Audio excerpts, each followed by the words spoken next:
नमस्कार शेतकरी मित्रांनो, आपल्या यूट्यूब चॅनलवरती हार्दिक स्वागत आहे. शेतकरी मित्रांनो, शेतकरी होणं काही सोपं नाही. आपण ही कपाशी लावलेली होती 10 तारखेला. कपाशीची लागवड झालेली होती 10 जूनला. याच्यात आपण लावले ते 5 पुढे कपाशीचे आणि याच्यात आपण तुटा लावल्या पुन्हा 2 पुढे.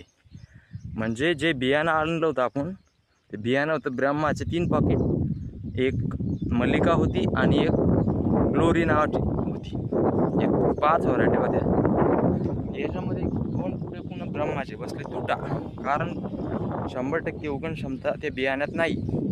प्रत्येक वर्षी असं होतं, शेतकरी बियाणं घेतो, लावतो आणि ते उगतच नाही. आणि यावर्षी पण तोच प्रकार झाला. इतके हाल आहे शेतकऱ्याचे. मक्का लावली, ही मक्का लावली आपण, पाणी गिनी व्यवस्थित पडेल पहिले, पण मक्का लावली, उगून आली, पण ती आता तिला पाखरं खात आहे. शेतकऱ्याचे हाल मोठे बेकार. खूप मुश्किल आहे शेतकऱ्याची जिंदगी. शेतकऱ्यानं काय करायला पाहिजे काहीच कळत नाही. शेतकरी एवढे कष्ट करतो, पण सरकारला त्याची काही घेणं देणं आणि मोठं आश्वासन करते आणि शेतकऱ्याला काहीच देत नाही. सगळे हिरावून घेते शेतकऱ्याला. व्हिडिओ आवडला चॅनल सबस्क्राईब करा आणि कर्जमाफी मिळायलाच हवी शेतकऱ्याला. याच्याकरता एक ट्रेंडिंग बनवा. जितकं ट्रेंडिंगमध्ये राहशाल तितकं शेतकऱ्याचा फायदा होईल. शेतकरी कर्जमाफी, शेतकरी कर्जमाफी हाच ट्रेंडिंगमध्ये असला पाहिजे. फेसबुक असो, यूट्यूब असो किंवा इंस्टाग्राम असो. शेतकऱ्यांनी जर आपला अधिकार मागितला नाही तर शेतकरी हा एक दिवस भीक मागेल.